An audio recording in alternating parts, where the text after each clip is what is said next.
Hello everyone, welcome back down to Ice Level. As always, I am your host, James Blennau, and today we're taking a look at one of the biggest stories, not just in college hockey, but in all of college athletics. Before we get into the episode, though, in the interview, I think we all need to know what's going on because the headlines won't just do you justice. As of July 26th, the National Collegiate Athletics Association, better known as the NCAA for all of you, as a result of its lawsuits, has removed scholarship limits and expanded roster limits for its member institutions and teams, in which case, if you haven't noticed by now, is a seismic change in the landscape of college athletics. As for hockey, the roster limit has been set to 26 players, which expands the scholarship limit from its previous 18, but may downsize some rosters to the current limit per College Hockey Insider. One of the biggest impacts we might see from this is more teams looking more like NHL rosters, possibly carrying 2 goalies as opposed to 3. Teams may or may not also choose to opt out of the new rule set, although this may come at a bit of a disadvantage to those who choose to stick with tradition, as we've seen with everyone's favorite college football comparison, the Clemson Tigers. Moving against change can cause more problems than it solves. Lucky for us, we have a bit of an expert with us today, Jonny Lazarus, NHL personality and UMass alum. Johnny, how you doing? James, I'm good. Thank you. I appreciate it. Expert might be a stretch. I don't know how many people would call me that, but I appreciate you, excuse me, give me that label. All right, let's get right into it. So why do you think this development with the scholarship limit being removed and the roster limits being put in is kind of going quietly, being a little bit swept under the rug recently? A lot of fans and sources haven't been talking about it as much as other things in the offseason. Well, personally, I think people are still trying to figure it all out. With the NCAA, like I know for me, there are a lot of rule changes almost year in, year out. And staying up to date and staying accurate when you do report things obviously is the most important thing, right? It's, a debate over being first or being right. And for me, I still have a lot of learning to do with all these things that are being discussed. That's why you don't see me really talking about it. But I think the biggest thing right now is accuracy. When it comes to, I'm sorry, excuse me, when it comes to, scholarships and just the way that the NCAA also spends their money. That's a big thing too. I know schools now are giving players directly money, it seems like. So the portal, recruiting, scholarships, rosters, everything has changed since I've played. And I think more about it when you're in it.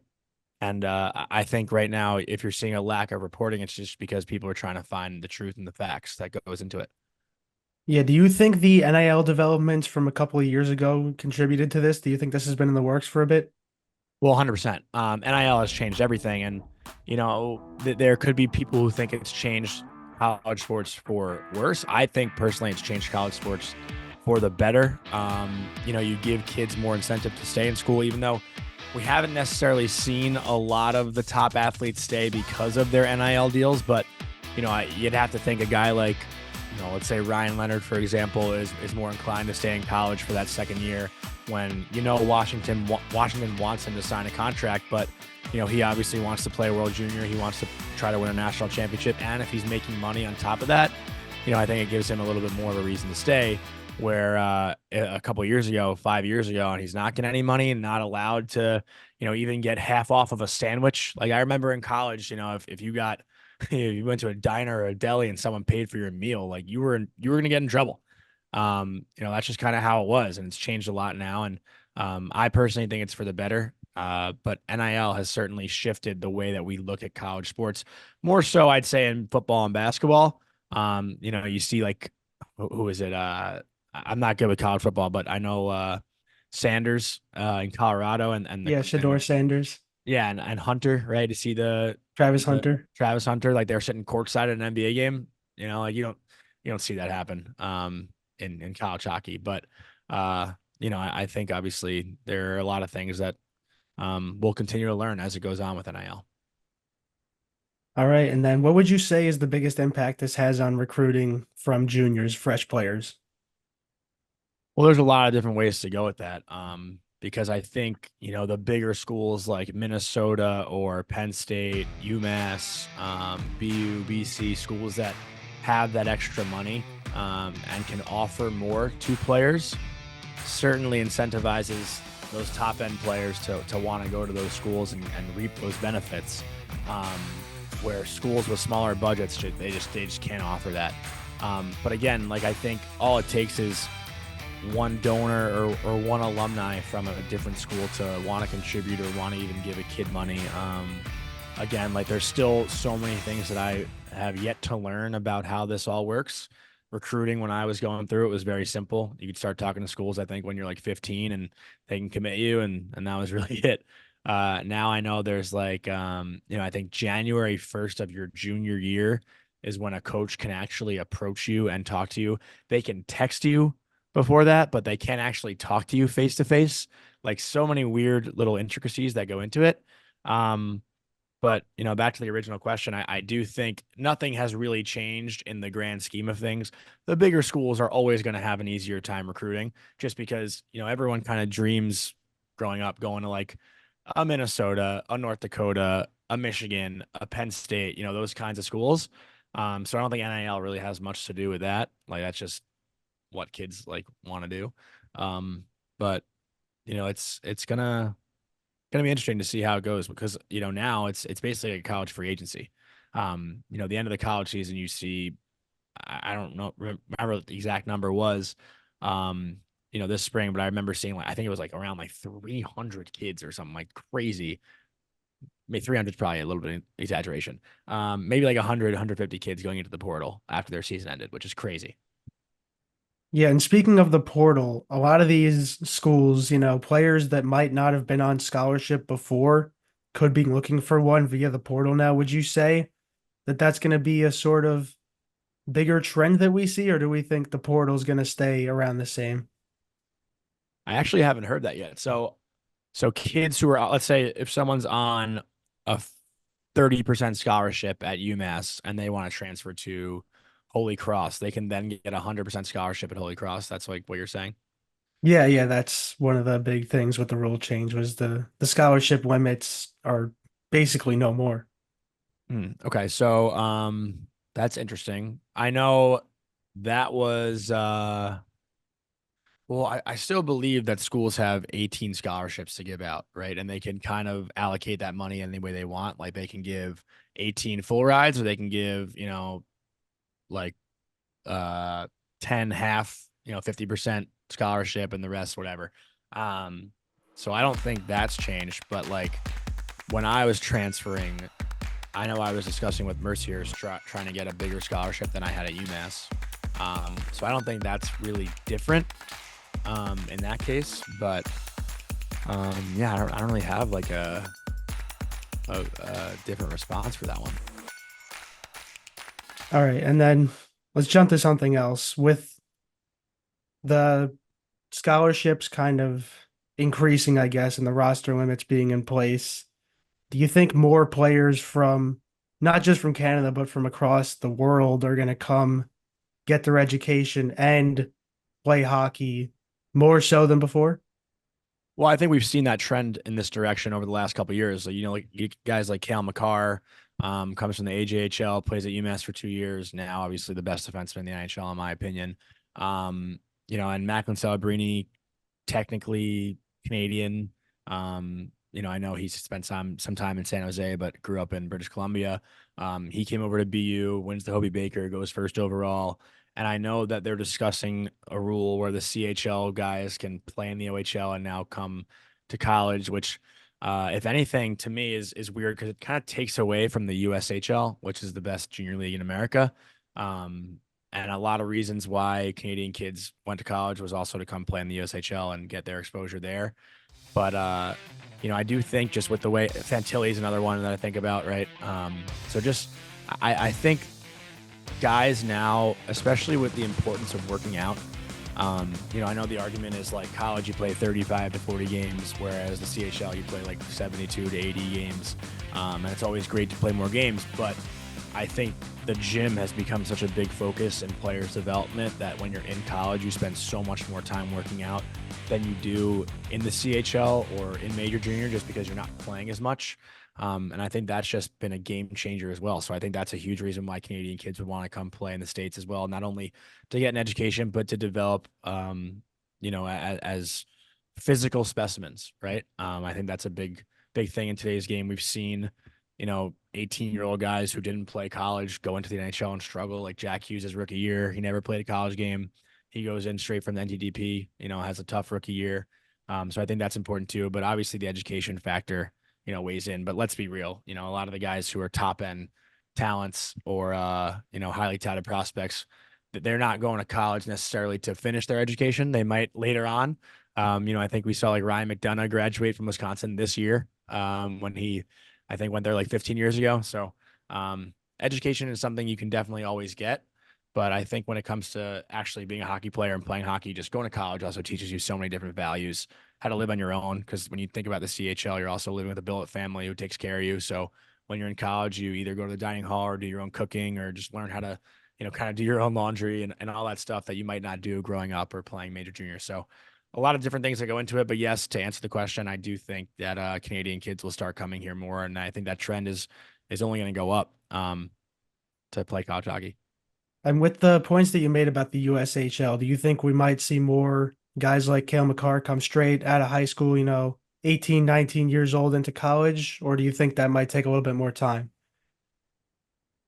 It's always different. I think if you can play that 1 year, junior or college, whatever it is, you should. I think every coach now always preaches that, it's a marathon, it's not a sprint to get to the NHL. Especially if you want to have longevity in the NHL. And the guys like we said, Makar and McAvoy and Quinn Hughes, all these guys who not only did 1 year but did 2 years and understood that, hey, if I spend one more year in college and develop and grow more and mature a little bit more, when I step into the NHL, I'll be a little bit more comfortable than if I would a year earlier. So I think that's another thing too, where guys are starting to understand that, it's not a rush. And, I think a guy as well that we can bring up is like a Cutter Gauthier who, wanted to sign last year in Philly. I don't think they wanted to sign him, which was the story that came out, which is why he asked for the trade. But, he comes back this year, leads the country in goals, probably should have won the Hobie Baker in my opinion, just because when you score, I think he had around 40 goals in college. It's pretty insane, hard to do. So, a guy like him will benefit next year in the NHL from doing that extra year and, so on. All right. Well, thank you so much. These rules are a little bit confusing, but I Yeah, think we're I'm both, still learning, James. So hopefully I my expertise were enough. But yes, continue. Sorry. yeah, I think we're both coming out of this a little bit more educated, I guess. I was doing my research for this. I thought I knew almost everything, but it turns out not so much. But thank you so much for coming on, Johnny, and on to the next segment. Thank you, James. Appreciate it. Some of you might notice before we start this next segment, I'm a bit of a different location. That's because I'm down at the Jersey Shore right now, but enough is enough of that. We have a couple new guests for this segment, the hosts of the Dan K Show, Dan K himself and Lucas Jones. Guys, how you doing? Doing pretty well. I know, James. We've been talking a little bit about these new rules in the NCAA world, how they're going to affect the junior hockey realm on our side of things here at the Dan K Show, and excited to get into it today. Yeah, absolutely. It is weird to be trapped with trapped in a different box, so to speak. We partnered with a new podcast this off season, and we have had to convince Dan K that just because he's in someone else's Zoom room does not mean that he's been traded to a different family. He is still part of the Dan K Show family. Yeah, I started to dress like Pat McAfee just to really kind of get the vibe going, James. And you being at the Jersey Shore, me going to Clearwater Beach today for a business meeting, I feel like you've already got the vibe down, though, for being partnered with the Dan K Show. Yeah, a business meeting. That's what we call it. Now he's got it. The tax folks know it's a business meeting, okay? All right. Moving on from that. We've all done our research in between segments. It's been a few days, actually. We've all done our research and we've all understood the fact that these new rules, flat out, 26 full scholarships available to every single player on an NCAA ice hockey roster. And what we're going to do we're going to sort of go around the horn with each member of our little bubble here on what our biggest predictions are for how this is going to impact not only NCAA hockey, but junior hockey as well. So who wants to start? I mean, I think I'll start just because I've made this joke off air. And if Lucas can teach you anything about me, James, I'm going to try to hit the joke on air as well. And I don't know if I'll stick the dismount Simone Biles style, but the NCAA is something I've studied for a long time. My master's degree is in college sports administration. I had to read the NCAA rule book and handbook page after page and learn that thing to get my degree, right?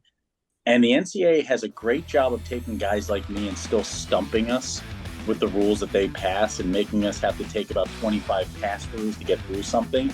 And I'm calling this oops all scholarships by the NCAA. And they love to drop on the world this overarching move and then see how it pans out, right? Just kind of sift the sugar and see if it all gets through. And if it doesn't, we'll come back and we'll fix it afterwards.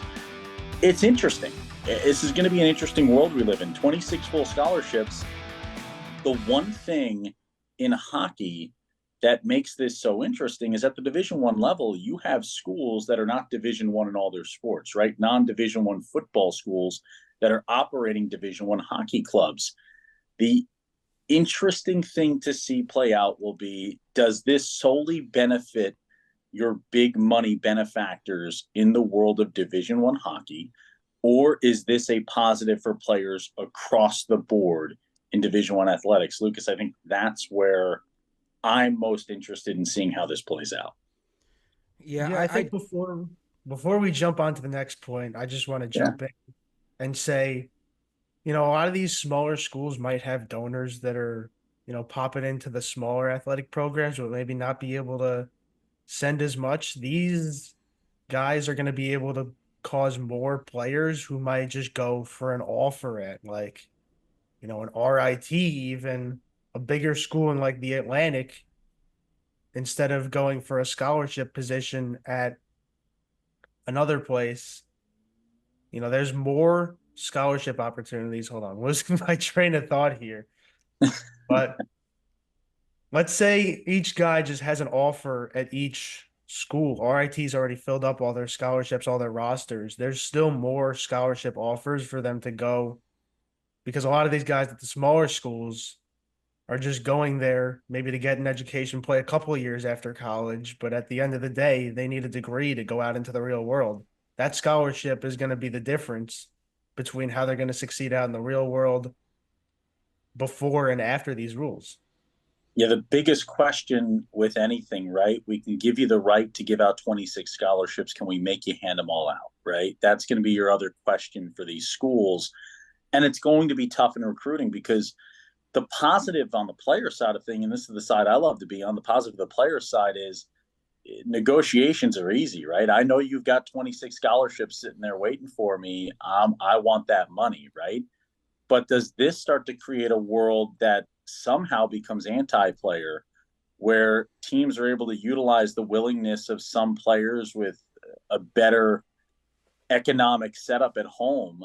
Are they able to say, hey, I don't have to scholarship this young man to come play for my team? And even in women's hockey, where they're adding 8 more scholarships, do I need to give this gal a scholarship, or can I take these 3 players who aren't going to ask for money to come play for my school? It'll be interesting. And you're not going to have this problem at the University of Minnesota's, right? The Gophers are going to have 26 scholarships. They're going to have the money in a Big Ten program to do that. Ohio State, the big schools out there. But when you talk about these other institutions, the new guys to the block, the Stonehills of the world, I mean, do they have the financial wherewithal to give out 26 scholarships in college hockey?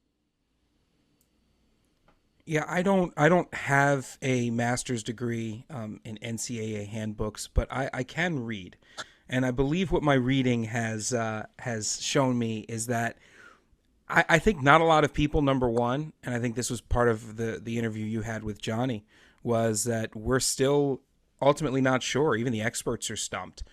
I could very easily see this getting to a place of, expanding opportunities, right? I think there's certainly going to be a bit of a trickle-down effect because of some of the other adjustments, where you might see some players that maybe end up going D3 instead. I think you could also very easily see a world where this is intended to help future expansion of D1 programs. I know that there are schools who, like Dan said, they have D1 ice hockey but not D1 other sports. There's the inverse. You have schools like Rutgers that have D1 football but don't have D1 NCAA ice hockey yet. I think this does potentially open the door for them to sort of immediately jump up to a higher playing level, a higher offering level. But I think what it does show, at least in my opinion, is it shows that the NCAA sees that there's a problem. You wouldn't make a change if there wasn't a problem. But to lose the subtlety, aka making it oops all scholarships, as opposed to having a smaller ramp up or a slower expansion over time, I think maybe points to the fact that they're not sure how to fix it.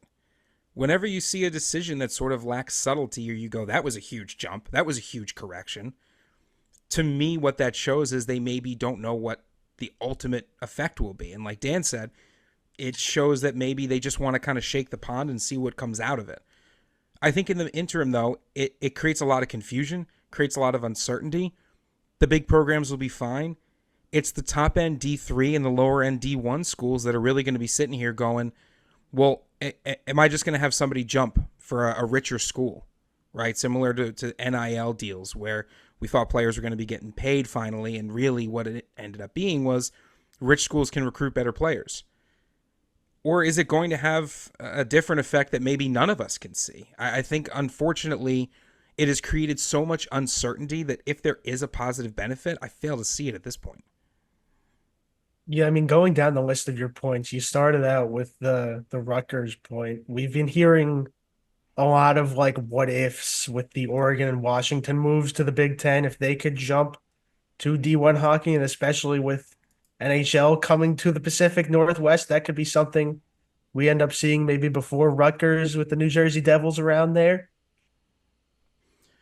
I mean, I think in that sense it could. I hesitate to say whether it'll be something that proves that expansion could be possible or that you could add on to something.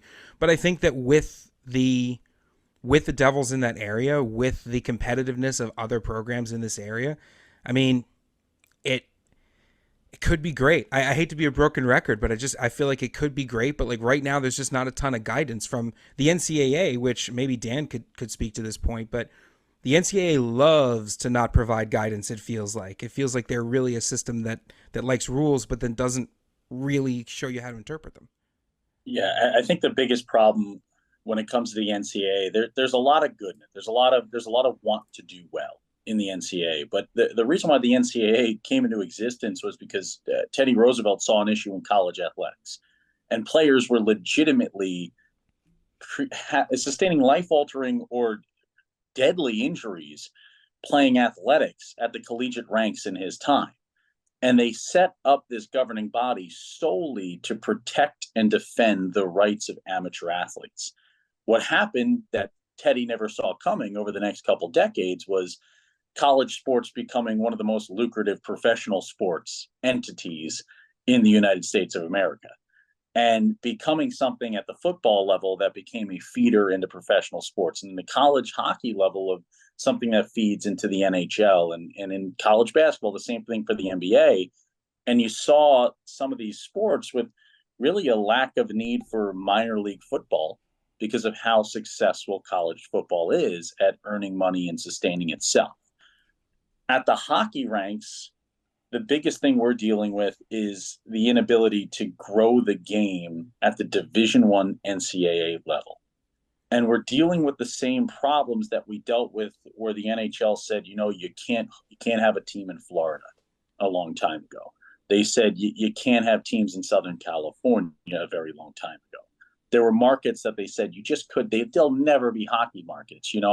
I hate to use Arizona as an example, but without bad ownership, they were pretty successful for a long time in Arizona in terms of hockey ops before things went wrong and they stopped paying their bills.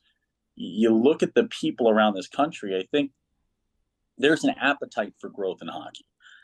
What's happening right now, we're not growing at a team level, at a school level, at a scholastic level. And when, Lucas, you talk about the NCAA dropping things on folks, look at how the NIL was handled, right? It was almost rip the Band-Aid. It was fight it for 5 decades that players will never be paid. James, I listened to your interview previously here and talking about, you used to have to worry about having a meal when you were a college athlete and whether the diner pays for it or not because you scored the game-winning touchdown the game before. I mean, look at Terrell Pryor. Terrell Pryor got kicked out of Ohio State, and Jim Tressel, the head coach, lost his job because he traded a small pant keychain that you get for beating Michigan for a tattoo. That got him kicked out of a school when he was a potential Heisman Trophy winner in the upcoming season. And he had to petition the NFL to try to get into the league early. Like, the world we've gone to in such a short amount of time, all of a sudden players are collecting NIL money. You've got a player in college football that was at Alabama, had a $50,000 NIL deal, left Alabama to go to Iowa, his home state, goes to the University of Iowa, commits, and gets an immediate $100,000 NIL deal for committing to Iowa, never goes to the school and goes right back to Alabama to recollect another $50,000 and makes $200,000 in an offseason. You've got these stories where there is no true oversight right now because the way things are getting dropped. And with this scholarship deal, with these new rules in the NCAA, I fail to see where the oversight's going to be any different, right? So again, it's going to come down to institutions to do it right. And I'm not saying that everyone can't give out 26 scholarships. And I would say if I was an academic student who doesn't play athletics at a lot of these schools, though, that are the smaller Division I hockey schools, I would be looking at my tuition in the upcoming years if everyone is giving out 26 scholarships, because there's no magical budget anywhere in hockey or in college athletics. Quick little game everyone can play at home. Go Google the earnings rates for college athletic departments around the country at the Division I level. You will find less than 10 are earning money at the end of the year. Yeah, I mean, I actually did a story on this not too long ago. I was looking at earnings rates for one of my classes, but moving on from that, my major point is I don't think it's the 26 that matters. I think it's the 19 and the 20 that matters, because those two players that, let's just use Jonny as an example because we had him on this episode, transferring from UMass to, say, Mercyhurst.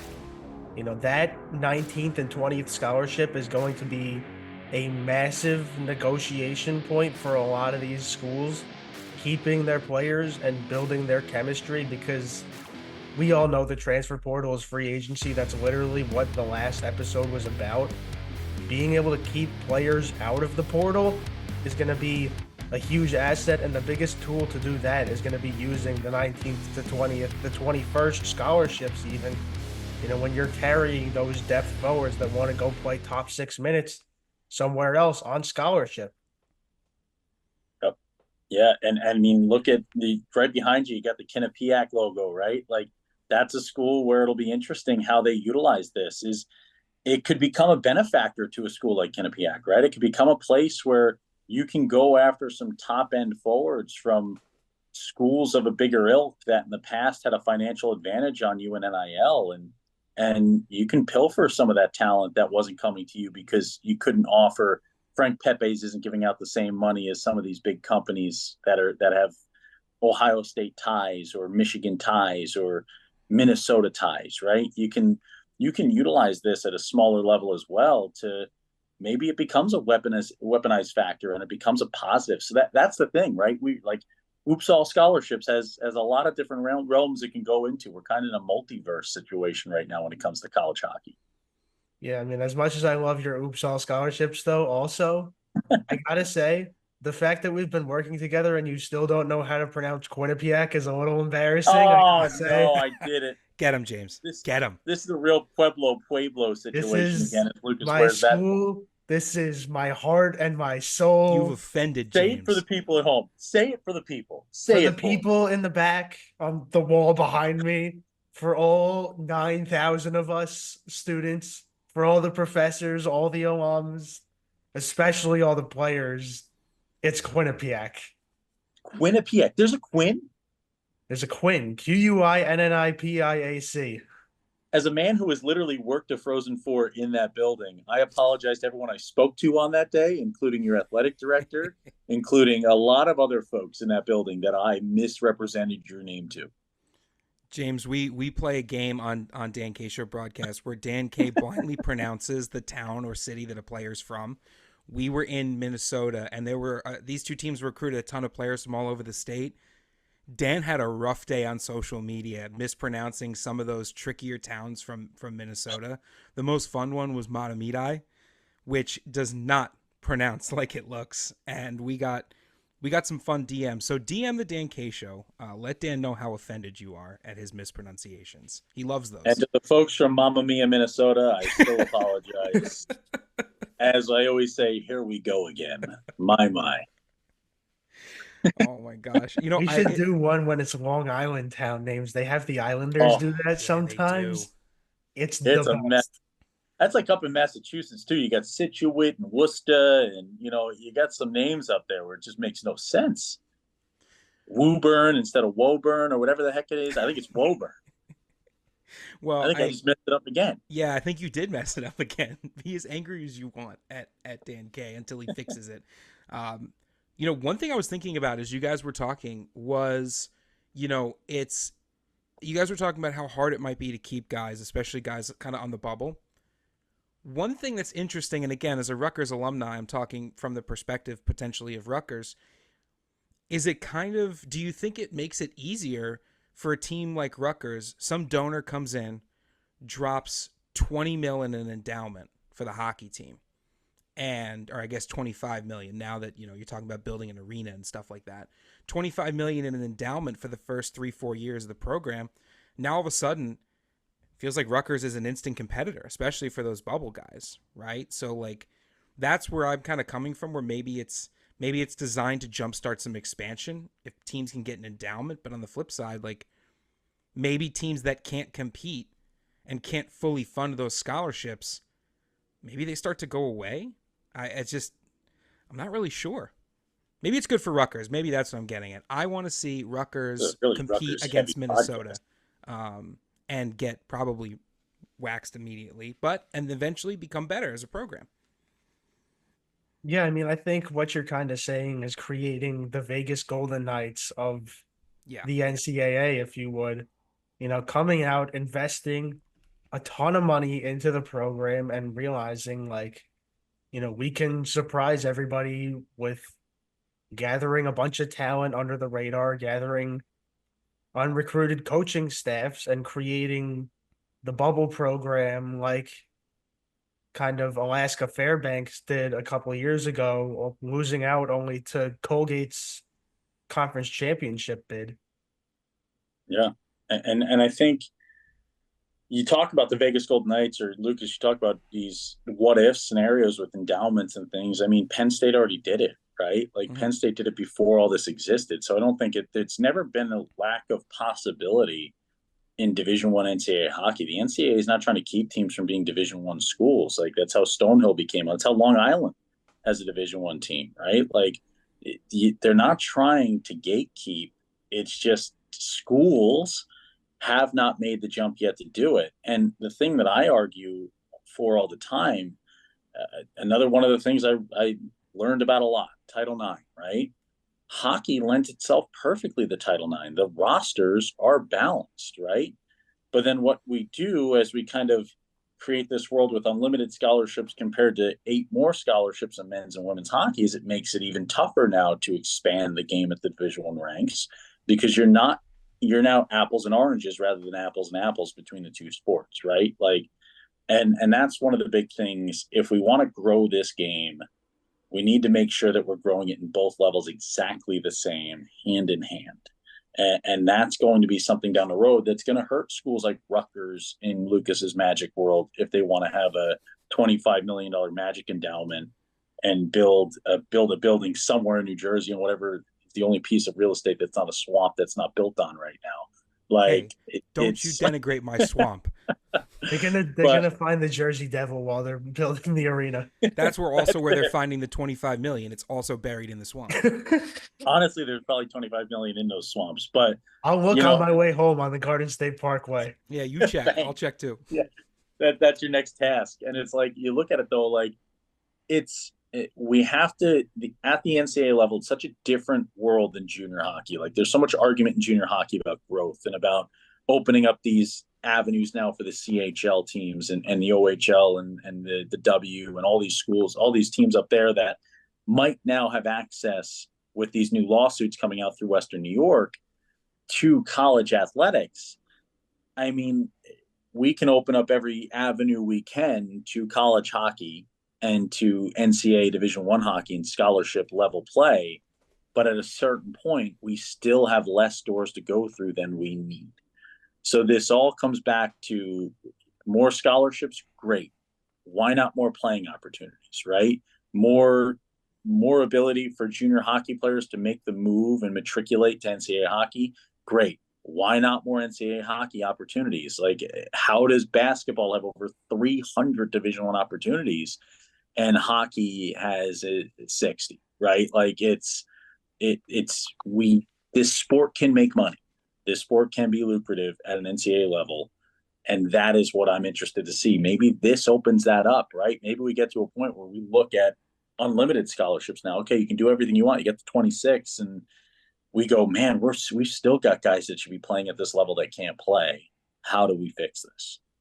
Yeah, I mean, I'm going to kind of wrap this up with a few points rattling off here. The first one is all of it, every single time it comes back to money. Hockey is an expensive sport, and there's a lot of teams out there that just have a men's team or just have a women's team.